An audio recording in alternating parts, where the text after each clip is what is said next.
आजकल प्यार होना, फिर शादी होना और कुछ ही समय में डिवोर्स होना इतनी आम बात हो गई है कि ज्यादातर लोग ऐसी घटनाओं को अब ज्यादा अहमियत नहीं देते हैं। उनकी तरफ से कभी कभी बेवजह ही हो रहे अलगाव को रोकने के लिए कोई भी प्रयास नहीं किया जाता है। आज की ये कहानी ऐसी ही हो रहे अलगाव की है, जिसे खुद एक पत्नी अपने शब्दों में बता रही है। कहानी जैसे जैसे आगे बढ़ती है तब हम जान पाते हैं कि पत्नी का नजरिया जो है वो कितना अलग है अपने पति के विचारों से, और कहानी का अंत हमारी आंखों को भिगो देगा। मेरे पति पेशे से इंजीनियर हैं। मैं उनसे उनके शांत स्वभाव के लिए बहुत प्यार करती थी, और जब मैं उनके चौड़े कंधों पर अपना सिर झुकाती थी तो मुझे गर्मजोशी और अजीब सा सुकून का एहसास होता था। 3 साल प्रेमालाप और अब शादी के 2 साल बीतने के बाद मुझे यह स्वीकार करना होगा कि मैं इससे थक गई हूँ। मेरे पहले उसे प्यार करने के जो भी कारण थे, अब वही मेरी सारी बेचैनी के कारण बन गए हैं। मैं एक भावुक महिला हूँ, और जब रिश्ते और मेरी भावनाओं की बात आती है तो मैं बेहद संवेदनशील हूँ।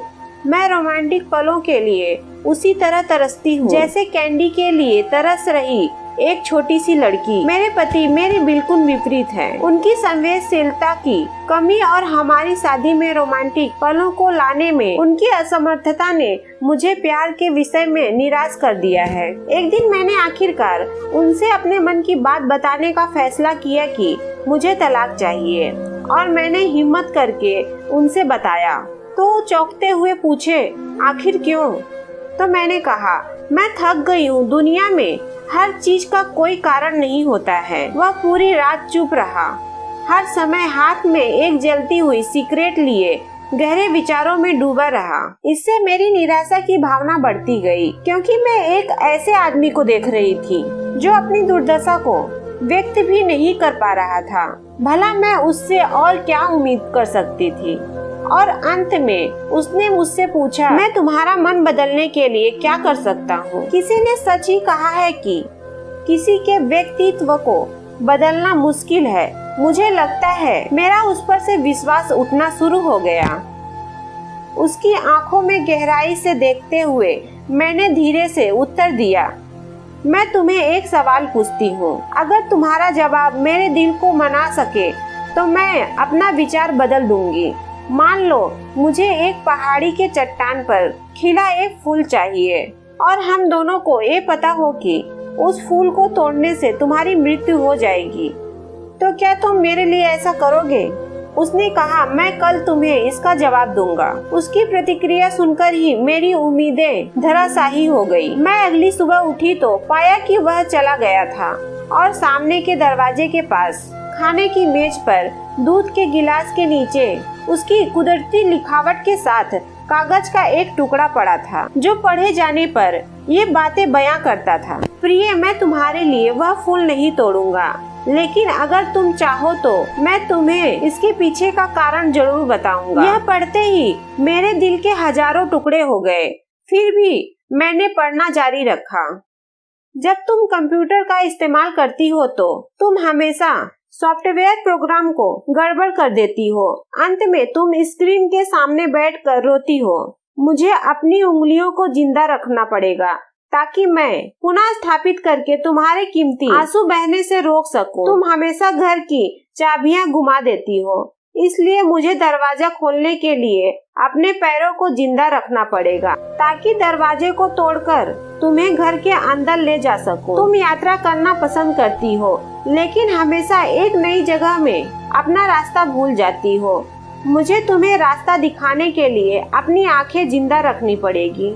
तुम्हें हमेशा ऐंठन होती है जब तुम्हारे पीरियड हर महीने आते हैं। मुझे अपनी हथेलियों को जिंदा रखना है ताकि मैं तुम्हारी पेट की ऐंठन को शांत कर सकूं। तुम्हें घर के अंदर रहना पसंद है, और मुझे पता है कि तुम अंतर्मुखी व्यक्ति हो। तुम्हारी बोरियत को दूर करने के लिए मुझे तुम्हें चुटकुले और कहानियाँ सुनाने के लिए अपने मुंह को जिंदा रखना है। तुम हमेशा कंप्यूटर और टीवी देखती हो, और इससे तुम्हारी आंखों का भविष्य अच्छा नहीं होगा।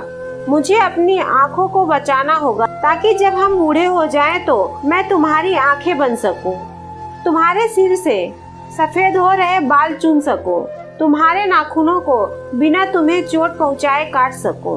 मैं भी समुद्र तट पर टहलते हुए तुम्हारा हाथ पकड़ना चाहता हूँ। जैसे तुम धूप और सुंदर रेत का आनंद लेती हो और खुशी से गाने गुनगुनाती हो, उसे मैं अपने कानों से सुनना चाहता हूँ। इसलिए मेरे कान जिंदा रहने चाहिए। जब तुम नहा के निकलती हो तो तुम्हारी भीनी भीनी खुशबू को महसूस करने के लिए मेरा नाक जीवित होना चाहिए।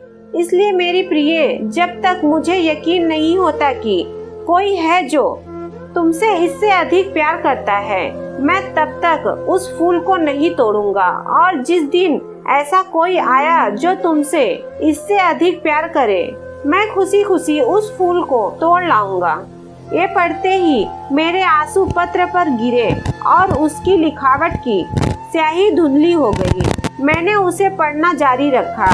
अब जब तुमने मेरा पूरा उत्तर पढ़ लिया है, अगर तुम संतुष्ट हो, अगर मैंने तुम्हारे दिल को मना लिया हो, तो कृपया सामने का दरवाजा खोलो, क्योंकि मैं बाहर खड़ा हूँ तुम्हारी पसंदीदा ब्रेड और ताज़ा दूध लेके।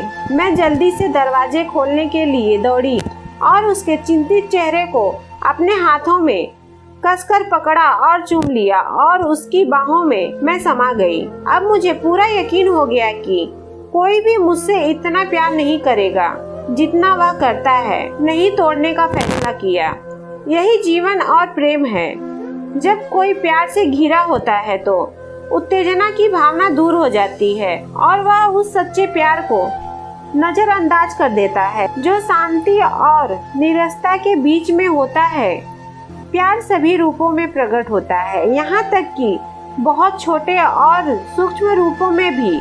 इसका कभी एक मॉडल नहीं रहा है। यह सबसे नीरस और उबाऊ रूप में भी हो सकता है। फूल और रोमांस प्यार का हिस्सा हो सकता है, लेकिन प्यार नहीं। तो दोस्तों, आपको ये प्यार भरी पति पत्नी की कहानी कैसी लगी? इस छोटी सी कहानी ने आपके भी दिल को छुआ या नहीं? हमें कमेंट करके जरूर बताइएगा। और कहानी अच्छी लगी हो तो वीडियो को लाइक शेयर जरूर करिएगा।